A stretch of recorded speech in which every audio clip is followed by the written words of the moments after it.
Dear students, welcome back. Yes, this time for my NEP student, FY UGP भी कह लीजिए, जो 4 year degree course जो new शुरू हुई है 2 साल पहले 2022 से, उसमें यदि आप सेकेंड ईयर में पहुंच चुके हैं तो आपका बहुत बहुत स्वागत है। सेकेंड ईयर नहीं, second semester, I am sorry.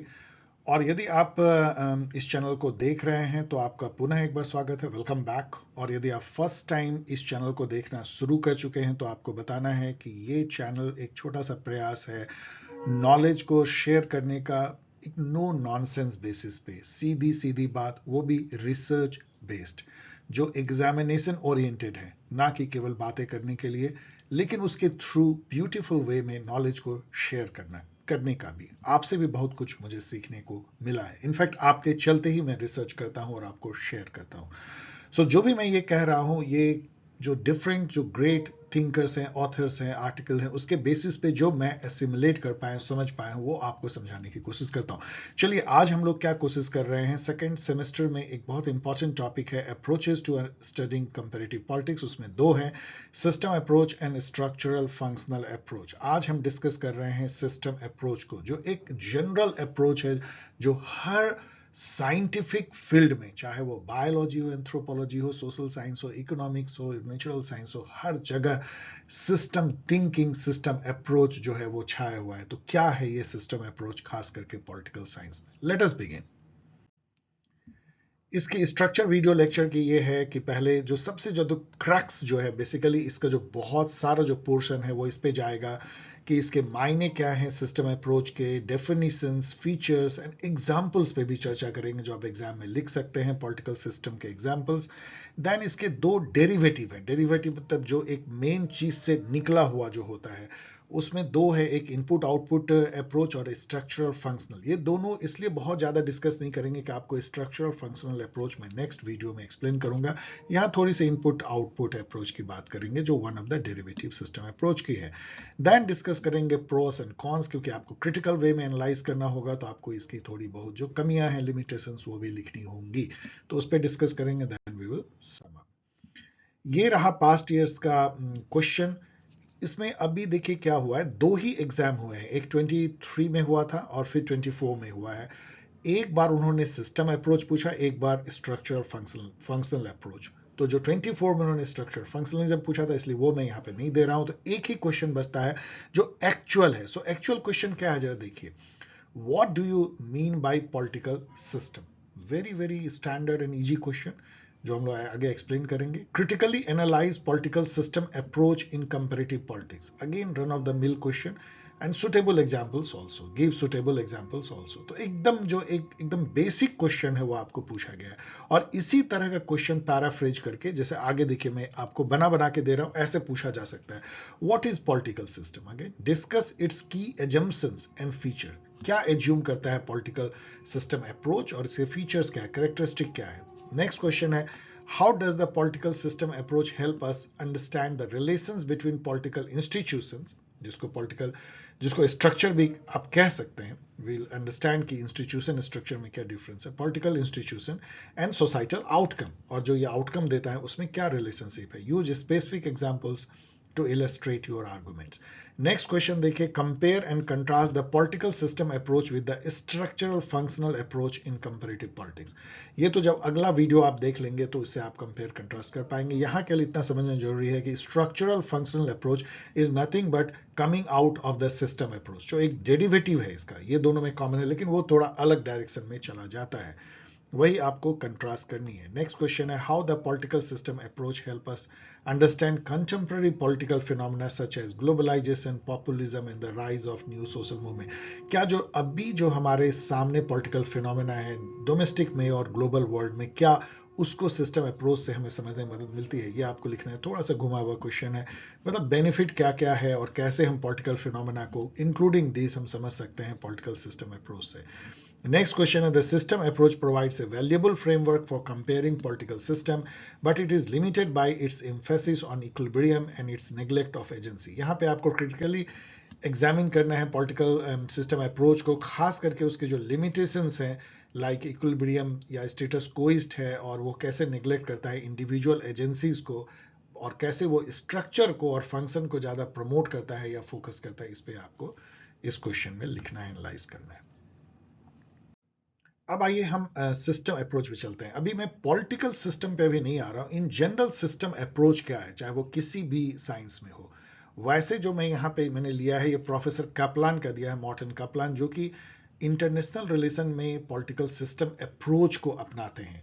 वैसे तो इसके फादर जो है डेविड ईस्टन है, जो बाद में उनकी डेफिनेशन हम देखेंगे। तो यहाँ पे प्रोफेसर कैपलान क्या कहते हैं, बहुत ही ब्यूटीफुल वे में उन्होंने समझाने की कोशिश की है कि system approach is the study of set of inter related variables.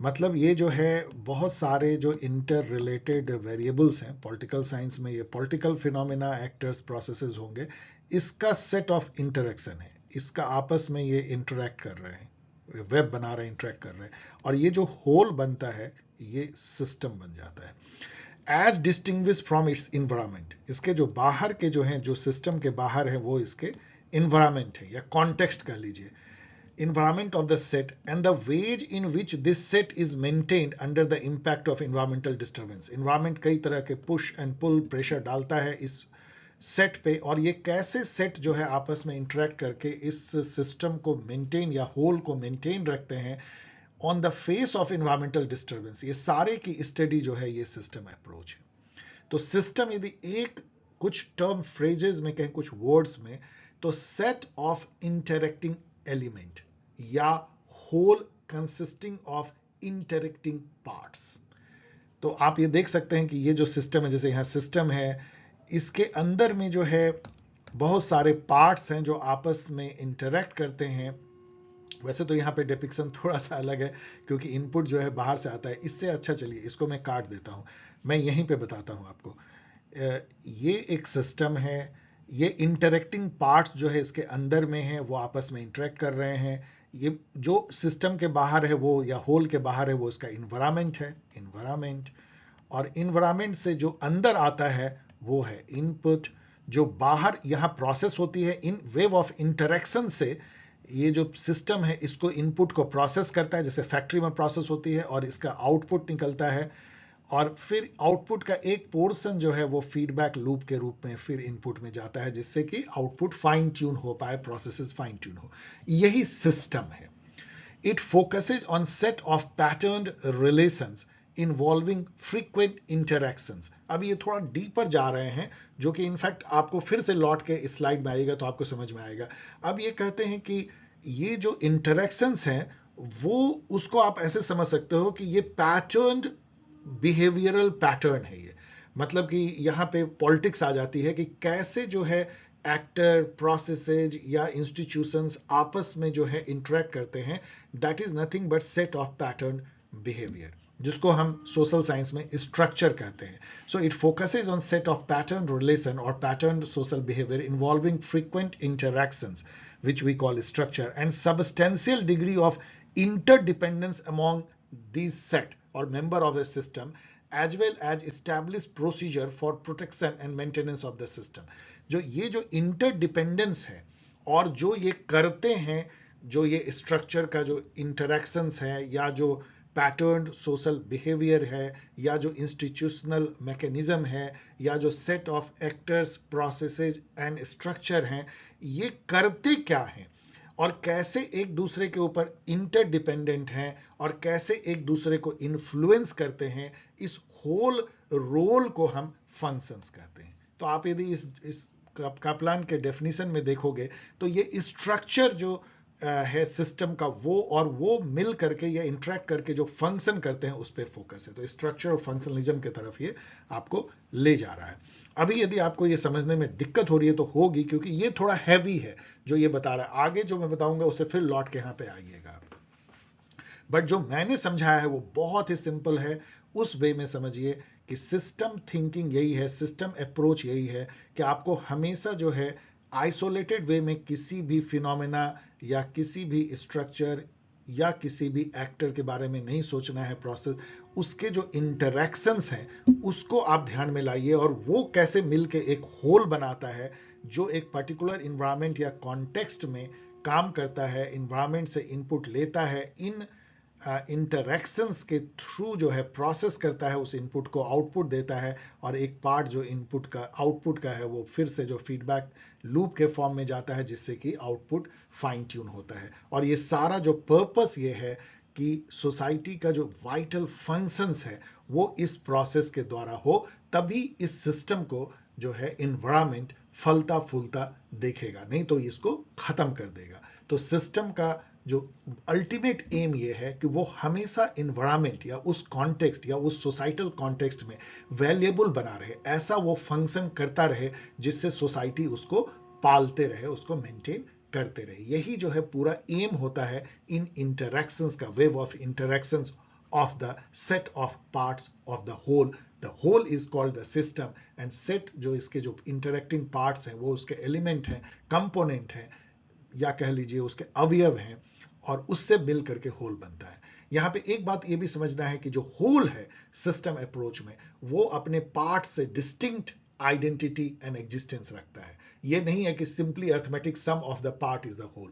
Whole is something very distinct from its interacting part. जैसे कि फॉर एग्जाम्पल हमारा जो ह्यूमन बॉडी है वो एक बायोलॉजिकल सिस्टम है, तो हमारी आइडेंटिटी जो है, हमारे हाथ पैर लीवर, इन सब के जो आइडेंटिटी या इंटरेक्शन से सेपरेट हमारी एग्जिस्टेंस है, हमारी आइडेंटिटी है। और आप ये भी देखेंगे कि सिस्टम अप्रोच में whole always becomes more than its part. ऐसा नहीं है कि सब पार्ट को जोड़ देने से होल हो जाता है। होल एक अलग जो है एक इमेज, एक अलग एग्जिस्टेंस, एक अलग आइडेंटिटी लाता है, जो कि अपने इंटरेक्टिंग पार्ट से डिस्टिंक्ट होता है। यही सिस्टम है। अब यहां पे आइए कि जो जर्मन बायोलॉजिस्ट जो लुडविग वान बर्टनफ्राई थे, इसका नाम तो 10 बार में रट लीजिए, ये जर्मन बायोलॉजिस्ट थे।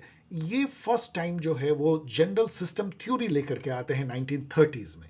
और वो चूंकि ह्यूमन सिस्टम, बायोलॉजिकल सिस्टम बहुत ही नेचुरल काइंड ऑफ सिस्टम है, वो देखने में भी जो है लगता है कि हाँ एक ऑर्गेनिज्म जो है एक सिस्टम है, कैसे उसके इंटरेक्टिंग पार्ट उसके फंक्शन करते हैं, इसेंशियल फंक्शन, चाहे सर्कुलेशन हो, चाहे जो एक्सक्रीशन हो, चाहे रिप्रोडक्शन हो, सारे सिस्टम हम जानते हैं, और वो फंक्शन के थ्रू ही हमारा बायोलॉजिकल सिस्टम मेंटेन रहता है। तो बायोलॉजी से आता है, लेकिन तुरंत ही इसको 1930s के बाद सभी तरह के साइंसेज ने, नेचुरल साइंस ने, सोशल साइंस ने, सबसे पहले एंथ्रोपोलॉजी ने अपनाया, फिर इकोनॉमिक्स ने अपनाया, सोशियोलॉजी ने, साइकोलॉजी में, और पॉलिटिकल साइंस भी डेविड ईस्टन के प्रयास से 1950s आते आते हमने जनरल सिस्टम थ्योरी को अपना लिया पॉलिटिकल साइंस में भी, और हम करने लगे पॉलिटिकल सिस्टम की बातें। अब चलिए आगे बढ़ते हैं। तो जो मैंने समझाया वो थोड़ा सा और स्ट्रक्चर्ड वे में देखिए। सिस्टम इज द होल, पूरा, कंसिस्टिंग ऑफ इंटरेक्टिंग पार्ट्स। इसको आप 10 बार पढ़ के रट लीजिए। System is the whole consisting of interacting parts. A system is a set of elements in a state of interaction. आपस में इंटरेक्ट करके जो होल बनाते हुए सिस्टम है, where the interaction is pattern, मतलब एक फिक्स पैटर्न है। ऐसा नहीं है कि इंटरेक्शन हैपजार्ड है, वो इंस्टीट्यूशनलाइज हो जाता है, एक पैटर्न हो जाता है। तो its interaction is pattern and not haphazard, and where the whole exist distinct from its part as a self regulating entity in equilibrium with environment. बहुत सारी चीज आ गई। पहला कि जो ये होल है वो डिस्टिंक्ट है अपने इंटरेक्टिंग पार्ट से। सेकंड है कि जो होल है वो सेल्फ रेगुलेटिंग है। देखिए हमारा बॉडी कैसे रेगुलेट करता है। पॉन्ड जो है एक तालाब, एक इकोसिस्टम, एक छोटा इकोसिस्टम है, और वो कैसे अपने को रेगुलेट करता है। एक पूरा का पूरा जो बायोम होता है, जलवायु, वो एक इकोसिस्टम है। एक RAW यदि आप ले लीजिए, किसी सोसाइटी में रह रहे हैं, वो एक सिस्टम है, वो कैसे अपने को रेगुलेट करता है, और कैसे वो अपने इन्वायरमेंट के इक्विलिब्रियम में रहता है। हर सिस्टम जो अपना इन्वायरमेंट होता है, यदि ये सिस्टम है तो इसकी जो इन्वायरमेंट है उससे ऑलवेज ये अडेप्ट करते रहता है, जिससे कि इन्वायरमेंट इसको मेंटेन रखने। जो भी सिस्टम इन्वायरमेंट से इक्विलिब्रियम में नहीं रहेगा, जो उससे अडेप्ट नहीं करेगा, वो विदर अवे हो जाएगा, मतलब वो मुरझा जाएगा, खत्म हो जाएगा। What the system theory presume, अब ये प्रिजम्पशन है या एजम्पशंस हैं कि सिस्टम अप्रोच यदि आप अपनाते हैं तो ये सब आप मान के चलते हैं। फर्स्ट आप मान के चलते हैं the whole consisting of parts which interact among themselves, मतलब होल जो है वो एक ऐसा इंटिटी है जिसमें कि बहुत सारे इन्यूमरेबल पार्ट्स हैं जो आपस में इंटरेक्ट करते हैं। The existence of whole distinct from its part of its own merit, whole जो है वो पार्ट से अलग आइडेंटिटी एंड एग्जिस्टेंस रखता है। थर्ड एजम्पशन है the whole existing apart from the other wholes. ऐसा है कि ये द पॉलिटिकल सिस्टम है PS, तो यहाँ इकोनॉमिक सिस्टम भी आप विजुअलाइज कर सकते हैं, यहाँ आप सोशल सिस्टम विजुअलाइज कर सकते हैं, कल्चरल सिस्टम कर सकते हैं, एंड एनवायरमेंटल सिस्टम, कई तरह के सिस्टम, और ये सभी जो सिस्टम है आपस में इंटरेक्ट करते हैं, एक दूसरे को इन्फ्लुएंस करते हैं। ऐसा नहीं है कि, और ये जो है एब्स्ट्रैक्शन है, ऐसा नहीं होता है कि पॉलिटिकल सिस्टम ऐसे आप खींच के एकदम सेपरेट कर लें इकोनॉमिक सिस्टम से, सब में घालमेल होता है, लेकिन आप एक थ्योरेटिकल लेवल पे उसको जो है एक्सट्रैक्ट करते हैं और सेपरेट देखते हैं just for theoretical purpose. Otherwise real life में तो सब एक दूसरे से गड-मड होती है। तो each whole influence other and in turn being influenced by others. The part of the whole are not only interrelated but they interact with one another and in the process creating a self-evolving pattern of interaction. ये जो pattern of interaction होता है वो pattern हो जाता है, वो एक तरह का इंस्टीट्यूशनलाइज हो जाता है, वो एक रिपीटेड काइंड ऑफ पैटर्न हो जाता है। सो पैटर्न सोशल बिहेवियर या पैटर्न सोशल रिलेशन जो है वो स्ट्रक्चर को जन्म देता है, जैसे मैरिज है, फैमिली है, इंस्टीट्यूशंस है, स्कूल है, ये सब पैटर्न सोशल बिहेवियर या पैटर्न सोशल रिलेशन है, जिसको कि हम सोशल साइंस में स्ट्रक्चर कह सकते हैं, जिसको इंस्टीट्यूशन भी हम कहते हैं। The parts relate themselves into a pattern relationship, वही मैं कह रहा हूं, while the whole exist and keep existing. तो जो पार्ट है वो इवॉल्व करते रहते हैं आपस में, वो पैटर्न रिलेशनशिप को मैच्योर करते रहते हैं, उनका पैटर्न रिलेशनशिप का पैटर्न जो है थोड़ा बहुत चेंज होते रहता है, लेकिन जो होल है वो एग्जिस्ट करता है और कीप एग्जिस्टिंग, और वो चलता रहता है जब तक कि वो इक्विलिब्रियम में है अपने एनवायरनमेंट से। These are the assumptions.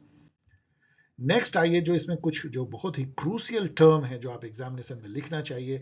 First तो इटसेल्फ सिस्टम है, वी ऑल, अभी तक आपने कई बार मैंने मेरे मुंह से सुन लिया कि system implies persisting relationship demonstrating behavioural pattern among numerous parts से ऑब्जेक्ट और एंटिटी। अब ये थोड़ा सा लैंग्वेज तो कॉपी पेस्ट है, लेकिन इसको ऐसे समझिए कि system is nothing but a whole consisting of numerous parts which interact among themselves. So system is nothing but it consists of parts which interact among themselves. It exists in an environment, takes input from environment, processes it through these interactions, and output, a portion of output is fed into input as the feedback loop. ये parts जो हैं क्या हो सकते हैं? Part political system में देखें तो पार्ट जो है पॉलिटिकल स्ट्रक्चर्स होंगे, लाइक इंस्टीट्यूशंस, जैसे कि parliament, judiciary, executive, different institutions and all, social institutions, public opinions, political parties, ये सब होंगे। फिर पॉलिटिकल एक्टर्स होंगे, नेता, political parties and all, political phenomena, political processes, political behaviour, and सब मिल करके जो है वे पॉलिटिकल सिस्टम बनाएंगे। और ये इन्वायरमेंट जो लार्जर इन्वायरमेंट लाइक इंडिया, उसके जो सोशल इन्वायरमेंट से जो है ये इनपुट लेंगे। Input can be in the form of what, आगे हम लोग देखेंगे, अभी यहाँ रुक जाइए। इनपुट सब सिस्टम जो है वो a system that constitute an element of a larger system. कई बार जो है इस बड़े सिस्टम के अंदर में आप छोटे छोटे सिस्टम देख सकते हैं, इसको सब सिस्टम कहते हैं। इन्वायरमेंट जो है जो भी सिस्टम के बाहर है और जो इंपिंज अपॉन करता है, जो जहां से सिस्टम इनपुट लेती है और आउटपुट को बाहर फेंकती है, वो इन्वायरमेंट है। बाउंड्री जो है वो लाइन है जो सिस्टम को उसके इन्वायरमेंट से सेपरेट करता है। ऑफ कोर्स ये सब जो है ये सब इमेजिनरी है, ऐसा कोई ऐसा लाइन खींचा हुआ नहीं होता, आपके दिमाग में थ्योरेटिकल होता है।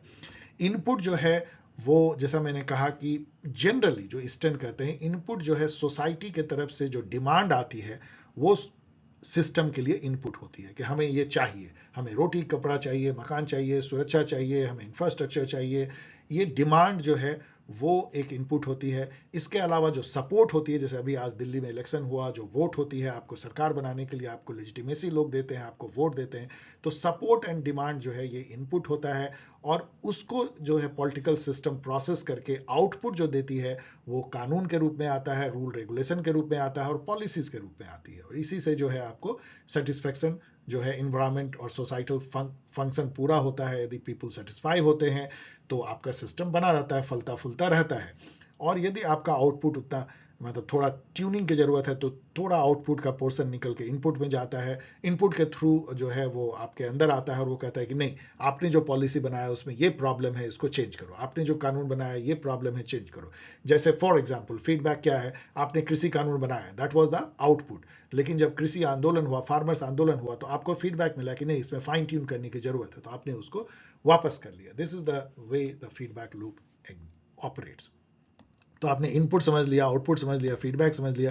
कन्वर्सन प्रोसेस क्या है, इनपुट को जो है एक तरह से फैक्ट्री जैसे कन्वर्ट करती है रॉ मटेरियल को फिनिश्ड आउटपुट में, उसी तरीके से इनपुट, डिमांड एंड सपोर्ट को जो है आप प्रोसेस करते हैं, और प्रोसेस करके आप आउटपुट जो है कानून, पॉलिसीज के रूप में निकालते हैं। This is called conversion process, एक तरह का कन्वर्सन फैक्ट्री। होलिज्म जो है ये बहुत इंपॉर्टेंट है, क्योंकि ये पूरा जो सिस्टम थिंकिंग है ये होल होल होल है। मतलब जब आप चीज़ों को आइसोलेशन में नहीं देखते हो, आप ऐसे देखने लगते हो कि ये जो इंटिटी है ये कैसे दूसरे सिमिलर इंटिटी से इंटरेक्ट करती है, और ये सब मिल करके कैसे एक होल बनाते हैं, जो कि इन इंटरेक्टिंग पार्ट से अपना सेपरेट आइडेंटिटी एग्जिस्टेंस रखती है, और ये होल का क्या फीचर्स है और कैसे ये सोसाइटी के लिए एक फंक्शन करती है एक एक इंटीग्रेटेड इंटिटी के रूप में। तो ये होलिज्म है, मतलब whole and interdependence interaction.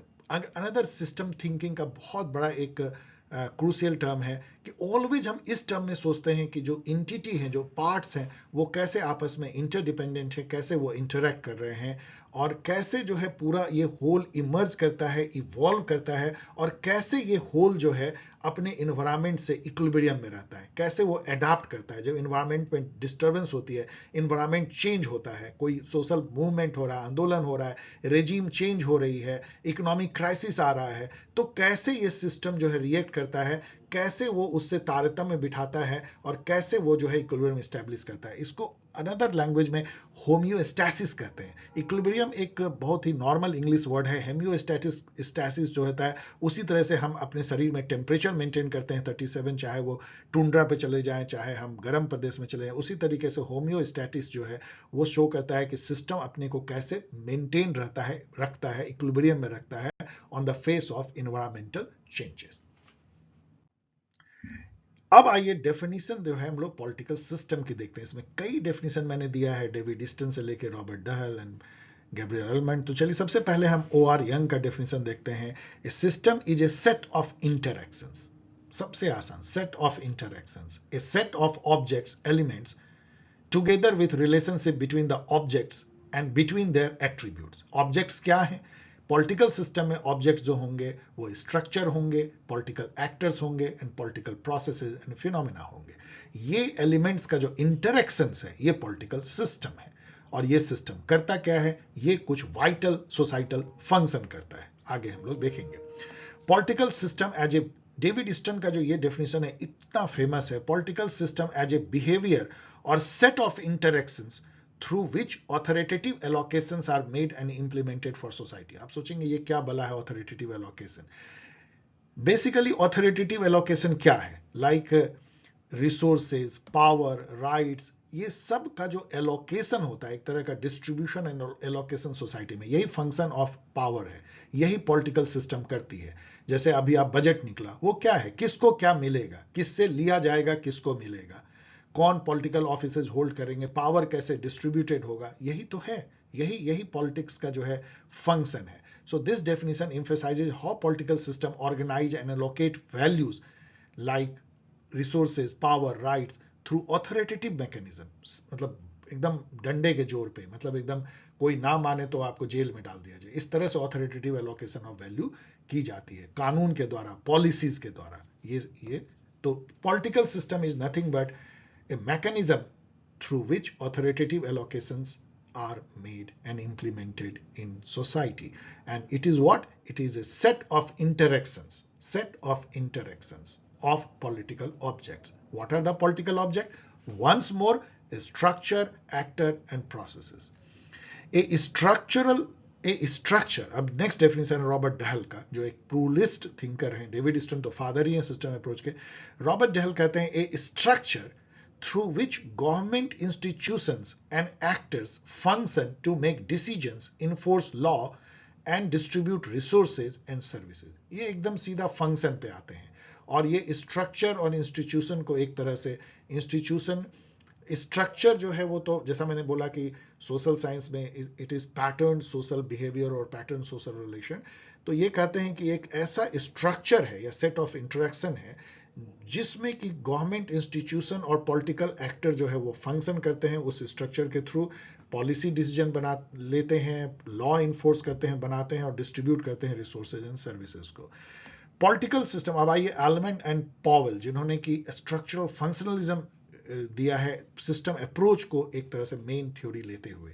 So political system as the interactions, all में सब में इंटरेक्शंस आएगा, interactions between political structure, political functions and demands and output of the system. अब यहां पे इन्होंने सबके इंटरेक्शन कर दिया, जो पॉलिटिकल स्ट्रक्चर का interaction, political functions and demands and output of the system, input और आउटपुट, सबका जो इंटरेक्शन है वो पॉलिटिकल सिस्टम है। फाइनली जो है एम.डब्ल्यू. कॉक्स का डेफिनेशन देखिए, political system as the complex of institutions, actors and practices that establish the rule by which society govern itself. Very simple but very profound kind of. यहाँ पे भी आप देखिए तो ये इंटरेक्शंस किसके किसके बीच में है, इंस्टीट्यूशन जिसको आप एक तरह से स्ट्रक्चर कहते हैं, पॉलिटिकल एक्टर्स एंड प्रैक्टिसेस जिसको आप पॉलिटिकल प्रोसेसेस कह सकते हैं, एंड इस इंटरेक्शन या कॉम्प्लेक्स वेव और इंटरेक्शंस के थ्रू ही समाज में जो है ऑथोरिटेटिवली जो है रूल बनाए जाते हैं, लॉ बनाए जाते हैं और जिसके थ्रू सोसाइटी अपने को गवर्न एंड मैनेज करती है।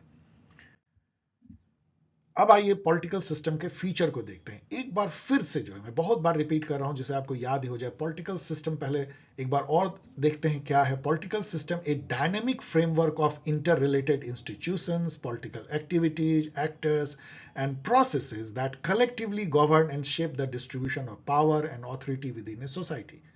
Again वही क्या है, interactions of structures, actors and processes which help govern that mechanism of the web of interactions of these parts or object, help distribution of power and managing the society, govern the society in distribution and allocation in an authoritative way.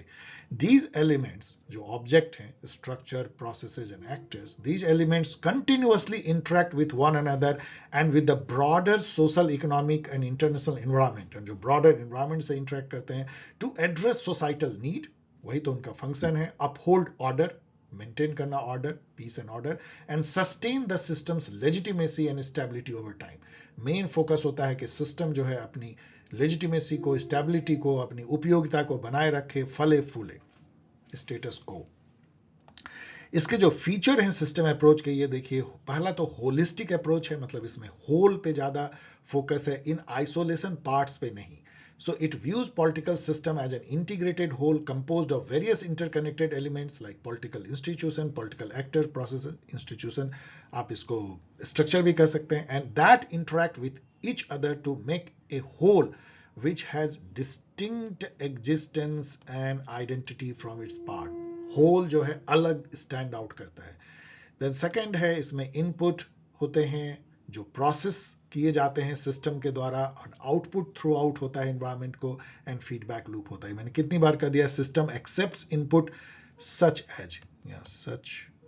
such as demands and support from its environment, processes and convert it into output such as laws, rule, policy, and a part of the output is fed back into the system in the form of feedback which helps in fine tuning its processes and output. Next have focus on structure and function. The focus is on understanding how political system through patterned relationship among its numerous parts, जिसको हम structure कह सकते हैं, solve societal problem, processes demand and keep the system running effectively. तो हमारा focus होता है structure, जो कि system के elements हैं, कैसे वो आपस में interact करके कुछ vital functions करते हैं, जैसे allocation, distribution, order maintenance, stability, legitimacy, जिससे कि सिस्टम मेंटेन रहता है। तो फोकस स्ट्रक्चर एंड फंक्शन पे है। Interaction with environment, system open entity है, ये अपने इन्वायरमेंट से जो है आदान प्रदान करता है आइडियाज का, एनर्जी का, मैटर का, थॉट का, बिहेवियर का।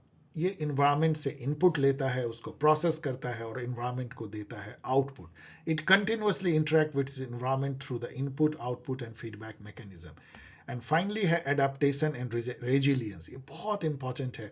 सिस्टम जो है सेल्फ रेगुलेटिंग होता है, सेल्फ इक्विलिब्रियम में जाने की उसमें कैपेबिलिटी होती है। यदि ये डिस्टर्ब भी हो जाए तो वो कुछ समय में जो है होमियोस्टैसिस प्रोसेस से, मतलब वो अपना जो है अपनी जो फीचर, अपनी जो एग्जिस्टेंस है या उसकी जो वजूद है उसको वो मेंटेन रखता है, भले ही इन्वायरमेंट में बहुत उथल पुथल हो जाए, इकोनॉमिक क्राइसिस आ जाए, सोशल मूवमेंट आ जाए, प्राकृतिक आपदा आ जाए, कोई ग्लोबल वॉर हो जाए, फिर भी जो है वो अपने को बनाए रखने की क्षमता रखता है। तो उसमें एडेप्टेशन, उसमें जो है अडेप्ट करने की क्षमता होती है कि इन्वायरमेंट बदला तो वो भी अपने को बदलने लगता है, और क्या बदलता है, उसके जो इंटरैक्शंस के पैटर्न है वो बदलने लगते हैं, और उसके थ्रू जो है अपने को वो हमेशा जो है इक्विलिब्रियम में रखने की कोशिश करता है इन्वायरमेंट से, और इसीलिए वो सिस्टम रेजिलियंट होती है। सिस्टम बहुत ही, हम हमेशा कहते हैं कि सिस्टम को चेंज करना बहुत डिफिकल्ट है, उसका कारण यह है कि सिस्टम में अपनी रेजिलियंस होती है। आदमी आते हैं, पॉलिटिकल एक्टर्स आते हैं जाते हैं, इन्वायरमेंट बदलता रहता है, लेकिन सिस्टम अपने को बनाए रखता है। अब आप आइए कि एग्जाम्पल यदि पॉलिटिकल सिस्टम के देखिए, तो आप पहला जैसे ले लीजिए, मैंने 4-5 लिया है, यूनाइटेड किंगडम को लीजिए। ये पॉलिटिकल सिस्टम कैसा दिखता है, इसके फीचर कैसे दिखते हैं। यहाँ पे कॉन्स्टिट्यूशनल मोनार्की है और पार्लियामेंट्री सिस्टम है। इसका सबसे बड़ा फीचर यही है, यहाँ प्लूरलिज्म है, मतलब ऐसा नहीं है कोई एक थोप देंगे, बहुत ही लिबरल काइंड ऑफ सोसाइटी है, वहाँ पे लिबरल पॉलिटी है, डेमोक्रेटिक इलेक्शन होती है, लॉन्ग स्टैंडिंग कन्वेंशन है 300 सालों का, इवन कॉन्स्टिट्यूशन लिखा हुआ नहीं है, कन्वेंशन पे चलता है, कन्वेंशन को बहुत ज़्यादा वैल्यू दिया जाता है, और पार्लियामेंट्री सॉवरेंटी है। इसमें इनपुट जो है वेरियस पब्लिक डिमांड से आते हैं, मीडिया से आते हैं, पीपल ग्रुप से आते हैं, जनरल पीपल से आते हैं, और आउटपुट जो है वो सुप्रीम है, पार्लियामेंट वहाँ पे लॉ बनाती है, और जो एग्जीक्यूटिव हैं वो पॉलिसीज को इम्प्लीमेंट करते हैं। लॉ एंड पॉलिसी जनरली जो है लेजिस्लेचर प्रोसेस से बना आती है, और एग्जीक्यूटिव उसको इम्प्लीमेंट करते हैं प्रोफेशनल वे में। यूनाइटेड स्टेट में देखें तो बहुत अलग टाइप की पॉलिटिकल सिस्टम है। यहाँ पे फेडरल रिपब्लिक सिस्टम है, जहाँ पे स्ट्रिक्ट सेपरेशन ऑफ पावर है, जो मॉन्टेस्क ने दिया था, एग्जीक्यूटिव, जुडिशरी, लेजिस्लेचर के बीच में पावर वहाँ पे बहुत डिवाइडेड है, जो कि पार्लियामेंट्री सिस्टम में वैसा नहीं होता है। स्ट्रॉन्ग प्लूरल समाज है, वहाँ प्लूरलिज्म है, different groups, associations and interest group जो है वो आपस में लॉबिंग करती हैं, इंटरेक्ट करते हैं, और वो प्रेशर डालते हैं अपने तरह से पॉलिसीज बनाने को। वहाँ पे इंस्टीट्यूशनल ऑटोनॉमी बहुत ज़्यादा है अमेरिका में, strong institutional capability and autonomy है। इनपुट जो है wide range of societal group से आते हैं, including interest group, political parties, public opinion, media, and political processes are highly formalised है, with a strong emphasis on checks and balance. वैसे अभी वो टूट रहा है, ट्रम्प के टाइम में बहुत अजीब लगता है कि एग्जीक्यूटिव ऑर्डर से वो सब कुछ किए जा रहे हैं, बट ये अभी टेम्पोररी फेज है, लेट अस सी। अभी ऑफ कोर्स वो टर्मोइल में है पॉलिटिकल सिस्टम यूनाइटेड स्टेट का। Output include law pass by the Congress, executive order जो अभी ह्यूज नंबर में निकल रहा है, प्रेसिडेंट वहां एग्जीक्यूटिव ऑर्डर साइन करते हैं जो कि लॉ की वैलिडिटी रखता है, और सुप्रीम कोर्ट की जो रूलिंग है या कोर्ट की रूलिंग वो भी जो है वहां पे आउटपुट है। चाइना जो है एक अलग टाइप का पॉलिटिकल सिस्टम है, जिसको आप ऑथोरिटेटिव पॉलिटिकल सिस्टम कह सकते हैं। ऑथोरिटेटिव रेजीम है, वहां पे वन पार्टी ऑथोरिटेरियन रेजीम है, led by Chinese communist party. Input again जो है सोसाइटी के डिफरेंट सेगमेंट से आ सकता है, लेबर यूनियन से, फैक्ट्री से, स्कूल से, म्यूनिसिपलिटी से, लेकिन जो डिसीजन है वो हाईली सेंट्रलाइज्ड है, जो कि एक पार्टी कम्युनिस्ट पार्टी के द्वारा लिया जाता है, उनके टॉप लीडरशिप के द्वारा लिया जाता है। पॉलिटिकल प्रोसेस हाईली कंट्रोल्ड है, कई बार तो सेक्रेटिव है, and with limited opportunity for public participation and public debate. इस टाइप का वहां पे नहीं है, ओपननेस नहीं है। आउटपुट जो है गवर्नमेंट की पॉलिसीज हैं, जो कि बहुत ही स्ट्रीमलाइन वे में आती है, जिसका एम्फेसिस जो है बहुत तेजी से इकोनॉमिक ग्रोथ पे है, सोशल स्टेबिलिटी पे है, कंट्रोल ओवर डिसेंट भी आउटपुट का एक फंक्शन है, और बहुत ही इफिशिएंटली चाइना इसको कई सालों से इस तरह के आउटपुट दे करके सोसाइटी को आगे बढ़ा रहा है। इंडिया के यदि हम देखें, federal Republic with A parliamentary system है, यहाँ एक मल्टी पार्टी डेमोक्रेटिक सिस्टम है जो पार्लियामेंट्री डेमोक्रेसी है, स्ट्रॉन्ग एग्जीक्यूटिव है, और यहाँ पे थोड़ा सा ये स्पेलिंग मिस्टेक है, जहाँ पे कि स्ट्रिक्ट सेपरेशन ऑफ पावर नहीं दिखता है, क्योंकि जो एग्जीक्यूटिव और लेजिस्लेचर के बीच में थोड़ा पावर का घालमेल दिखता है, क्योंकि ये पार्लियामेंट्री सिस्टम है। अभी इंस्टीट्यूशनल ऑटोनॉमी और जो कैपेसिटी है वो इवॉल्व कर रही है। कई बार लोग इस पे क्वेश्चन करते हैं कि इंस्टीट्यूशनल ऑटोनोमस नहीं है या इंडिपेंडेंट नहीं है, वो उस समय की जो सरकार होती है उसके लिए काम करने लगते हैं। ये एक इशू है, उसकी कैपेसिटी भी लिमिटेड है, उसमें जो इफिशियंसी होनी चाहिए वो भी थोड़ी कम है। तो ये अभी इवॉल्व कर रही है, न्यू डेमोक्रेसी में इवॉल्विंग होती है। इनपुट जो है बहुत डाइवर्स ग्रुप से आते हैं, कई बार इथनिक, रिलीजियस, रीजनल कम्युनिटी से भी आते हैं, डिफरेंट रीजन्स के अलग अलग आते हैं, डिफरेंट इंटरेस्ट ग्रुप के आते हैं। पॉलिटिकल प्रोसेसेस बहुत डाइवर्स है, बहुत लेयर्ड है, कुछ सेंट्रल गवर्नमेंट के तौर पे लिए आते हैं अधिकतर, लेकिन बहुत सारे जो लॉज हैं, पॉलिसीज हैं, वो स्टेट गवर्नमेंट बनाती हैं और वहाँ पे बहुत ज़्यादा एक्टिविटी होती है। और ब्यूरोक्रेसी का रोल बहुत ज़्यादा है, काफ़ी ज़्यादा। वो पब्लिक पॉलिसी बनाने में भी उनका रोल है, लॉ बनाने में भी, और इम्प्लीमेंट करने में तो 100%। तो एक तरह का ब्यूरोक्रेटिक सिस्टम ज़्यादा दिखता है। तो ये सब फीचर जो है इंडिया के पॉलिटिकल सिस्टम के आप देख सकते हैं। अब आइए, आपको एग्जाम में लिखने में काफी हेल्प होगा और कॉम्पिटिटिव एग्जाम में भी, कि कंपैरेटिव पॉलिटिक्स में सिस्टम अप्रोच को लेकर के जो बुक्स आए हैं उसको कुछ देखते हैं, जो लैंडमार्क बुक्स हैं। सबसे पहले डेविड ईस्टन, जो father of system approach in comparative politics हैं, उनकी जो बुक है द पॉलिटिकल सिस्टम 1953 में, बाद में वो 3 साल बाद लिखते हैं framework for political analysis. Again काफी ज्यादा एक्सप्लेन करते हैं अपने सिस्टम अप्रोच को, और फिर काफी साल बाद 1965 में लिखते हैं a system analysis of political life. काफी चीजों को वो रीस्टेट करते हैं। गैब्रियल अल्मंड, जो कि स्ट्रक्चरल फंक्शनल अप्रोच देते हैं पॉवेल के साथ में, वो लिखते हैं कंपैरेटिव पॉलिटिक्स ए डेवलपमेंटल अप्रोच 1966 में, और पॉलिटिक्स ऑफ डेवलपिंग एरिया 1960 में। आप यहाँ पे देख सकते हैं कि उनका फोकस जो है स्ट्रक्चरल फंक्शनलिज्म का डेवलपिंग कंट्री है।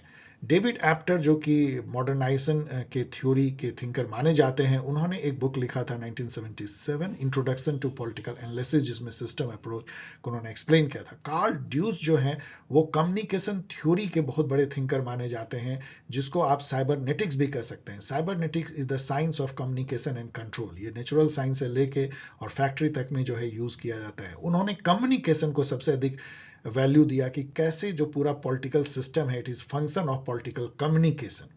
और उसके लिए उन्होंने एक पूरी बुक भी लिखी, द नर्व्स ऑफ गवर्नमेंट 1963 में, कार्ल ड्यूस। मॉर्टन कपलान, जिसका कि सबसे पहले मैंने इस वीडियो में जिक्र किया था, जिन्होंने कि सिस्टम अप्रोच इंटरनेशनल रिलेशन में यूज किया, एंड उन्होंने बुक लिखा system and processes in international politics 1957 में।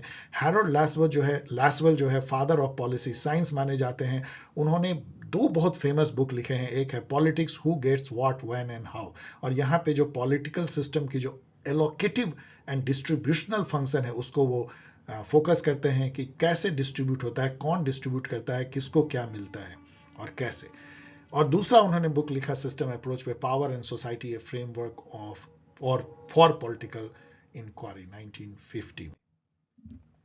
अब आइए हम देखते हैं जो डेरिवेटिव है सिस्टम अप्रोच का। डेरिवेटिव मतलब कि कोई मेन चीज हो, उससे जो आप एक बाय प्रोडक्ट निकालते हैं। इसमें 2 आप देख सकते हैं, एक ऐसे तो बहुत सारे हैं लेकिन 2 बहुत मेन है। एक है इनपुट आउटपुट मॉडल, जो कि डेविड ईस्टन ने खुद ही निकाला। इसको एक तरीके से मैंने पहले ही एक्सप्लेन किया, क्योंकि ये बहुत इंटीग्रल है। ये है सिस्टम जिसमें इंटरेक्टिंग जो है पार्ट है। इंटरेक्टिंग पार्ट हम जानते हैं कि ये पॉलिटिकल स्ट्रक्चर हैं, एक्टर्स हैं, प्रोसेसेस हैं। ये आपस में एक वेब बनाते हैं, और ये इनपुट जो है एनवायरनमेंट से लेते हैं। ईस्टन कहते हैं input in the form of demand and support. इसको पढ़ लीजिएगा। इसको ये प्रोसेस करते हैं और कन्वर्ट करते हैं आउटपुट के फॉर्म में। Output can be laws, rules, regulation, judicial decisions.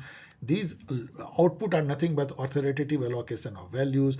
और एक पार्ट जो है वो फीडबैक लूप में जो है जाती है to fine tune the output. और ये सब जो है एक एनवायरनमेंट में होता है, जो कि एक्सटर्नल टू द सिस्टम है। तो ये जो है एक तरह का फ्लो मॉडल आपको दिखेगा, कि फैक्ट्री जैसा इनपुट फ्लो करता है into system and get it processed and output and फिर फीडबैक। तो इसको फ्लो मॉडल भी कहते हैं। स्ट्रक्चरल फंक्शनलिज्म जो है ये Gabriel Almond and Bingham Powell लेके आते हैं 1960s में, अगेंस्ट सिस्टम अप्रोच की डेरिवेटिव के फॉर्म में। यहाँ पे focus is on structure. Structure मतलब इंस्टीट्यूशंस, ऑर्गेनाइजेशंस एंड रोल्स, या कह लीजिए pattern, social relation and behaviour, also pattern, social behaviour and the functions, the activity and roles these structure perform within a political system. जैसे मान लीजिए एक structure है legislature या लोकसभा, एक स्ट्रक्चर है। वो लोकसभा क्या फंक्शन करता है इंडियन पॉलिटिकल सिस्टम में।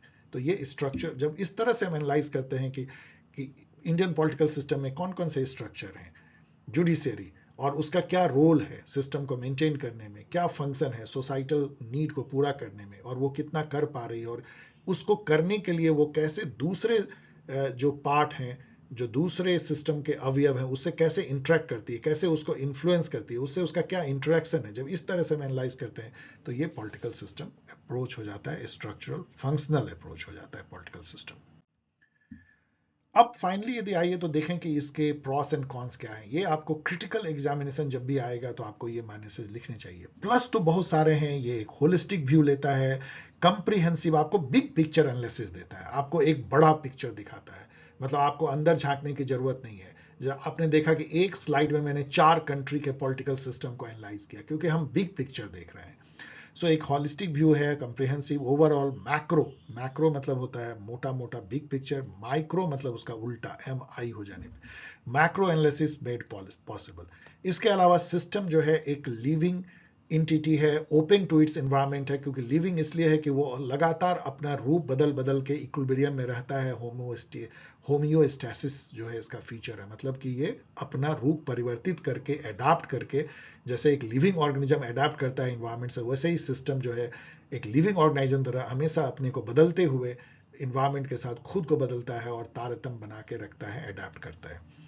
इसके अलावा जो है ये पॉलिटिकल बिहेवियर और सोसाइटल आउटकम पे फोकस करता है। ये बिहेवियरलिज्म से अलाइंड है। जब बिहेवियरल मूवमेंट हुआ तो साइंटिफिक वे में पॉलिटिकल साइंस को स्टडी करने की बात हुई तो सिस्टम अप्रोच ने एक साइंटिफिक मेथड दिया, क्योंकि ये एक बहुत ही जनरलाइज्ड मेथड है जो कि बायोलॉजी से लेके, फिजिक्स से लेके और एंथ्रोपोलॉजी एंड इकोनॉमिक्स, हर जगह एक ही मेथड से आप जो है सोशल फिनोमेना या नेचुरल फिनोमेना का स्टडी कर सकते हैं। और इसमें पॉलिटिकल बिहेवियर जो है वो भी आप स्टडी कर सकते हैं, क्योंकि स्ट्रक्चर का डेफिनेशन ही है pattern social behaviour and social relation. तो कैसे जो है आपस में different kind of political entity behave करते हैं, एक दूसरे को इन्फ्लुएंस करते हैं, कैसे इंटरडिपेंडेंट है, उससे कैसे सोसाइटल जो है फंक्शंस पूरा होता है, ये इसमें स्टडी होती है। Most logical and scientific approach to compare politics of different countries and societies। ये बहुत आसानी से आप जो है चाइना से, अभी आपने देखा चाइना से लेके USA तक का हम कंपेयर एंड कंट्रास्ट कर सकते हैं जस्ट उसके पॉलिटिकल सिस्टम को एनालाइज करके।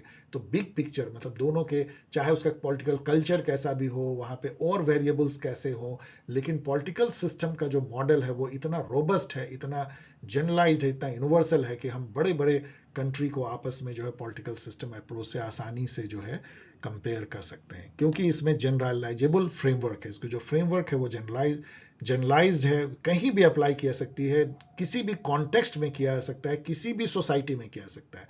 सेम पॉलिटिकल सिस्टम अप्रोच से आप एक ऑथोरिटेटिव रेजिम का भी एनालिसिस कर सकते हैं और वहां डेमोक्रेटिक का भी कर सकते हैं।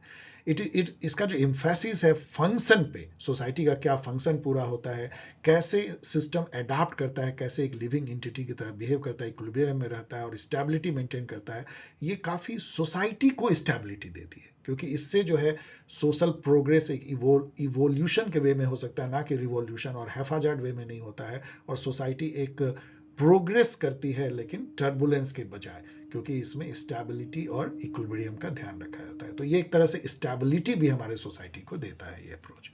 माइनसेज इसके बहुत हैं। एक तो ये ओवर सिंप्लीफिकेशन है, आप एकदम एक ब्लैक बॉक्स बना देते हो, ये है सिस्टम और इसके अंदर में सोचिए कितने सारे फिनोमेना, और आप उसके अंदर झांकने की भी कोशिश नहीं करते हो, बहुत आप सिंपल वे में एब्स्ट्रैक्ट करते हो। आप एक पॉलिटिकल सिस्टम को ऐसे सोचते हो कि वो एकदम अलग दिखता है। कहीं क्या पॉलिटिकल सिस्टम अलग दिखता है क्या इकोनॉमिक सिस्टम से, सोशल सिस्टम से, रिलीजियस सिस्टम से? कहीं अलग नहीं दिखता है। लेकिन इस तरह से एब्स्ट्रैक्ट कर लेना, उसको एक जनरलाइज कर लेना, एक मॉडल बना देना, बहुत ही ओवर सिंप्लीफिकेशन है। इसी के चलते ये ना बहुत सारे फिनोमेना को नेग्लेक्ट करता है, लाइक कल्चरल है, हिस्टोरिकल, ग्लोबल, और एजेंसी को तो बिल्कुल नेग्लेक्ट कर देगा। अभी आप देखिए ना क्या अमेरिका की सिस्टम कैसे पूरी हिल गई है। एक ट्रंप, एक इंडिविजुअल, और उसकी एजेंसी जो है पूरे सिस्टम पे भारी पड़ रही है, जबकि सिस्टम बोलेगा कि नहीं अमेरिका में तो इंस्टीट्यूशनल ऑटोनॉमी है, इंडिपेंडेंस ऑफ जुडिशरी है, स्ट्रिक्ट सेपरेशन ऑफ पावर है, चेक्स एंड बैलेंस है। क्या कोई चेक्स एंड बैलेंस अभी है? कोई कुछ नहीं है। ना तो कोई ग्लोबल सिस्टम ट्रंप के ऊपर कोई चेक्स एंड बैलेंस कर पा रहा, ना इंटरनल। तो ये जो है इस तरह से जो नेग्लेक्ट करती है इंडिविजुअल एजेंसीज को, जो कल्चर को, हिस्टोरिकल ग्लोबल फैक्टर्स को, वो इसकी एक बुराई है।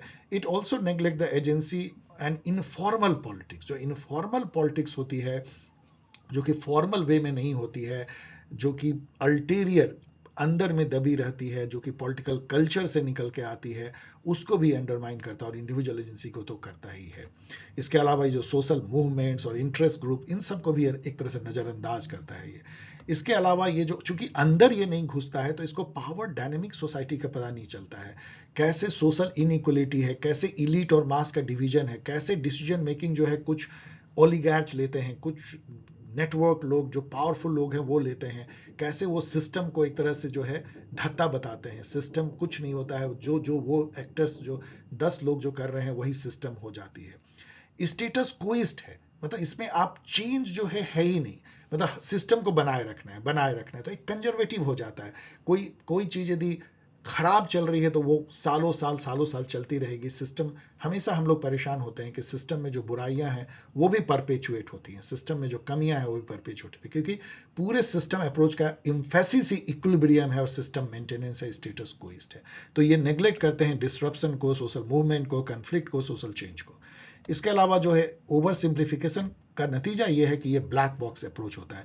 सिस्टम जो है अंदर में क्या है हम नहीं झांकते हैं, हम जैसे जस्ट सोचते हैं कि एक ब्लैक बॉक्स है, एक चीज है, एक होल है जिसके अंदर में बहुत कुछ हो रहा है, खिचड़ी पक रही है, हमें उससे मतलब नहीं है। हमको बाहर से केवल देखना है कि इनपुट क्या है और आउटपुट क्या है और इन्वायरमेंट से कैसे ये इंटरेक्ट करती है और कैसे अपने को इक्विलिब्रियम में रखती है और ओवरऑल सिस्टम का क्या फीचर है, उसके क्या फंक्शंस है, बस इससे मतलब रखते हैं। अंदर में नहीं घुसते हैं, उसके पावर डायनेमिक्स, इनइक्वलिटीज और उसके अंदर में जो डायनेमिक्स है उसको हम नजरअंदाज करते हैं। तो ये जो ब्लैक बॉक्स अप्रोच है ये हमको माइक्रो एनालिसिस नहीं करने देता है, इवन मेसो एनालिसिस नहीं करने देता है, ये मैक्रो केवल बिग पिक्चर देखने देता है। इसके चलते जो है ये इनएडिक्वेट है पॉलिटिकल बिहेवियर और उसके न्यूएंसेस को समझने के लिए। सो डियर स्टूडेंट, यदि हम इसको सम अप करें तो system approach in political science come from the general system theory which first was developed by Ludwig von Bertalanffy in biology. तो इनको याद कर लीजिएगा कि बायोलॉजी से आया, आपको ऑब्जेक्टिव टाइप क्वेश्चन में हेल्प करेगा।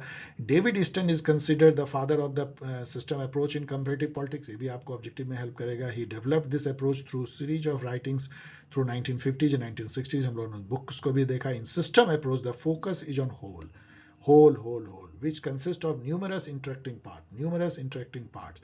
The whole has a distinct existence and identity from its interacting part. Whole part से अलग है, distinct है and separate identity है. The political system consists of social structure, political actors, political phenomena and processes which interact through them among themselves to carry out vital social functions such as distribution, allocation, maintaining order. प्लसेज जो इसके हैं, big picture analysis possible इससे होता है। It makes comparison easy, aligned with the behavioural approach, it gives a generalisable framework जो कहीं भी किसी कॉन्टेक्स्ट में अप्लाई किया सकता है universally. Functionality, adaptability and stability इसको बहुत ही ज़्यादा यूजफुलनेस देती है। इसके माइनसेज भी बहुत हैं। It over simplify the thing, it's a black box approach, status quoist है, नेग्लेक्ट करता है एजेंसीज को, individual agencies and informal politics को, and it also neglect the cultural, historical, global and individual actors के जो एजेंसी होती है उसको भी ये नजरअंदाज करता है।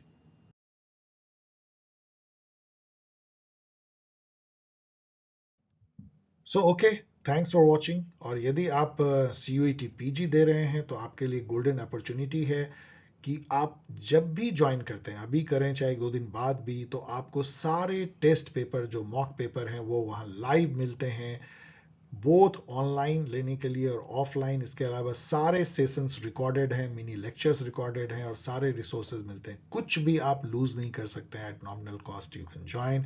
यदि आप ज्वाइन करना चाहते हैं तो रजिस्टर कर सकते हैं, name, Telegram ID, mobile number @paulsciencehelp@the@gmail.com। और यदि आप UGC नेट, सेट या असिस्टेंट प्रोफेसर की तैयारी कर रहे हैं तो वेट 15 फरवरी से शुरू होगी न्यू बैच। तब तक के लिए आप इस तरीके से मुझसे जुड़ सकते हैं, कई तरीके से यहाँ मैंने दे दिया है। मैं आपके सवालों के जवाब देने की पूरी कोशिश करता हूँ। मिलेंगे किसी एक और वीडियो के साथ, तब तक के लिए टेक केयर, विदा।